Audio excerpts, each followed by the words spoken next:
Bonjour, bonsoir bien-aimé dans le Seigneur. Si tu veux avoir ce que tu n'as jamais eu, commence à faire ce que tu n'as jamais fait.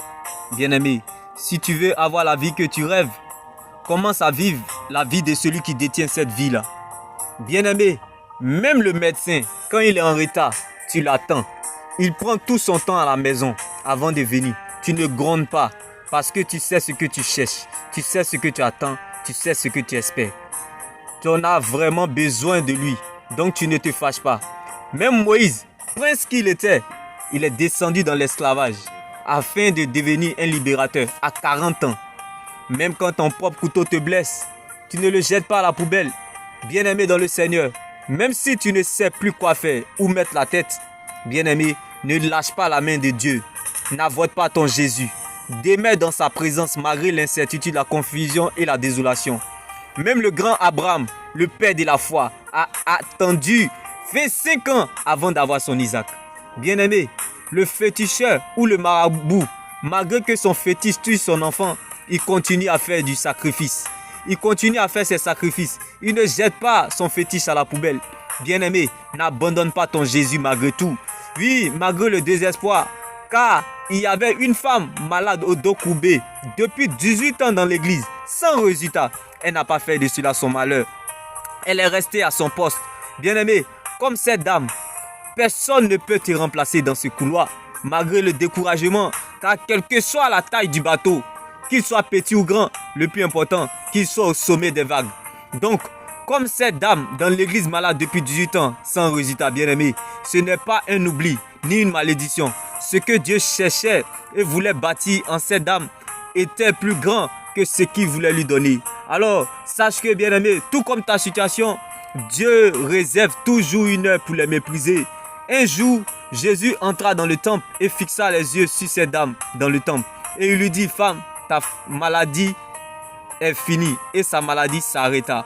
Bien-aimé, tout comme ta situation, là où tu t'y attends le moins, c'est là le temps voulu de Dieu. Aussitôt, elle fut guérie, bien-aimé.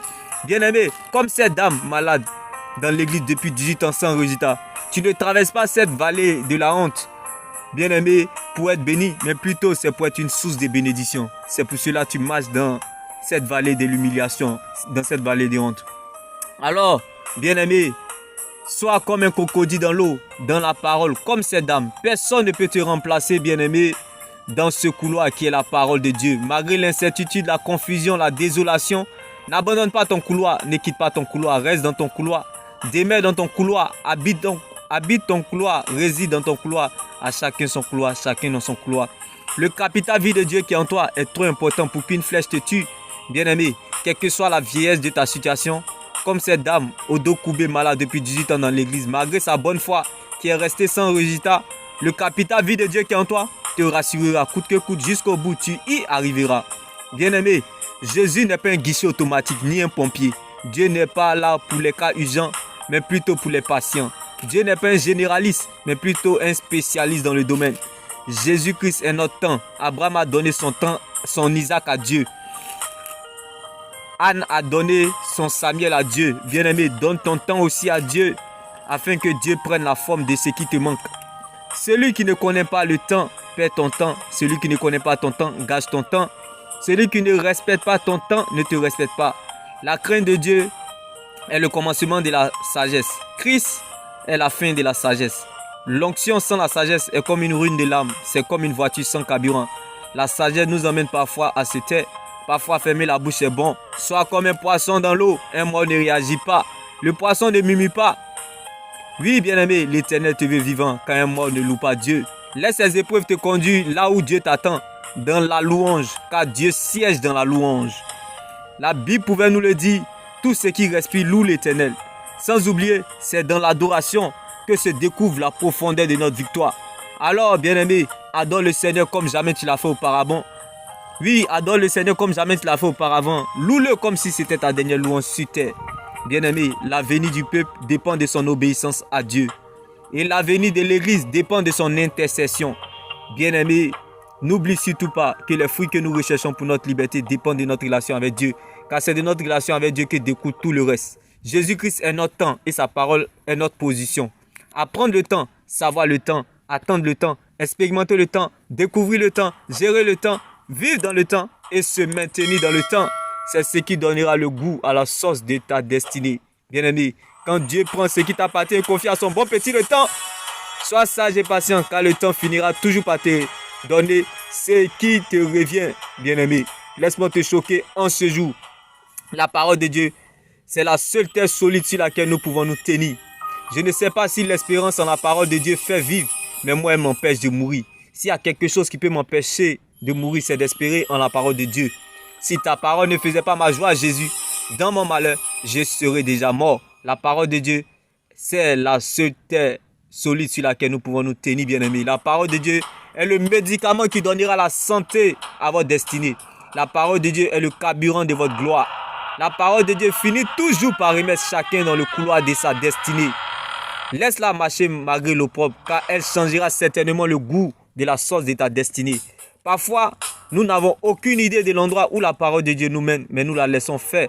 Probablement, elle connaît la route mieux que nous. La parole de Dieu est la parole de Dieu. La parole de Dieu est la même puissance de Dieu. La parole de Dieu, c'est la seule prophétie qui n'ira jamais son but. La parole de Dieu est notre position. La parole de Dieu est notre boussole, notre GPS et notre repère. Sur la route de la vie éternelle, je peux tomber ou trébucher, même les yeux fermés. Mais à cause de la parole de Dieu, je continuerai à aller vers la direction du ciel, car c'est là ma finalité.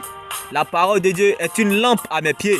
La parole de Dieu apporte à la raison ce qui est inaccessible. Bien-aimé, la foi, c'est accepter ce que le cœur a reçu, qui est la parole de Dieu. La foi, c'est voir ce que les yeux n'ont pas encore vu.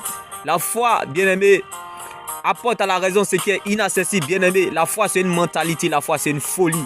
Bien-aimé, la foi vient de ce que l'on entend, et ce que l'on entend vient de la parole de Dieu. Bien-aimé, la foi ne regarde pas, la foi voit. La foi n'écoute pas, la foi entend. La foi, bien-aimé, ne regarde pas, la foi voit. Bien-aimé, la foi n'informe pas, la foi confirme. Bien-aimé, la parole de Dieu est comme la sagesse du serpent. Si c'est à cause de toi, tu perdras la bataille. Mais à cause de la parole de Dieu, tu gagneras le combat, bien-aimé. Quelle que soit la majorité des places que tes problèmes prendront dans une valise, la petite place que tu laisseras à la parole de Dieu fera la différence. Le poisson va beau durer dans l'eau, mais il ne sera jamais caïman. La souffrance est juste un tableau noir d'où Jésus-Christ viendra réécrire ton histoire. Le jour ne commence pas le matin, mais plutôt la nuit.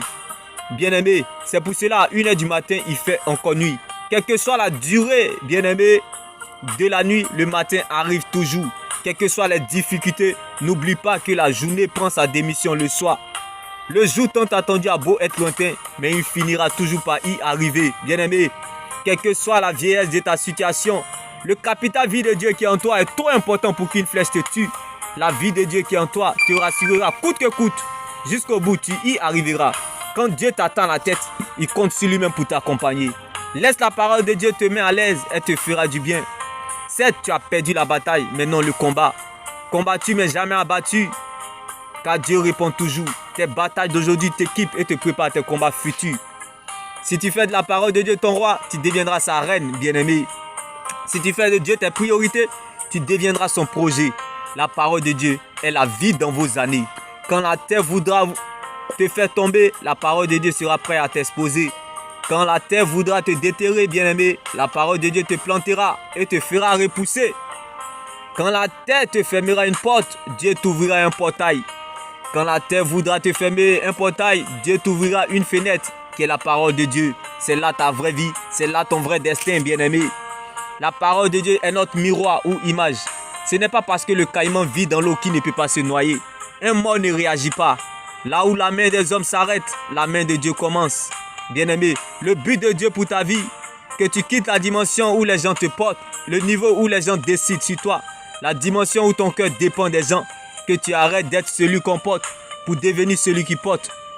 Donne ton Isaac à Dieu, bien-aimé. Donne ton Samuel à Dieu, comme le cas de Anne. Donne ton Isaac à Dieu, comme le cas d'Abraham. Que Dieu prenne la forme de ce qui te manque. Quand on sert de pont entre Dieu et les humains, on provoque une fête au ciel. Quand on sert de point de contact, bien-aimé, entre Dieu et les humains, on provoque un concert au ciel. La Bible pouvait nous le dire, il n'y a pas plus grande joie que de donner sa vie pour ses amis. Bien-aimé, il n'y a pas plus grand amour que de donner sa vie pour ses amis. Bien-aimé, laisse-moi te choquer en ce jour. Il est bien bon. Il est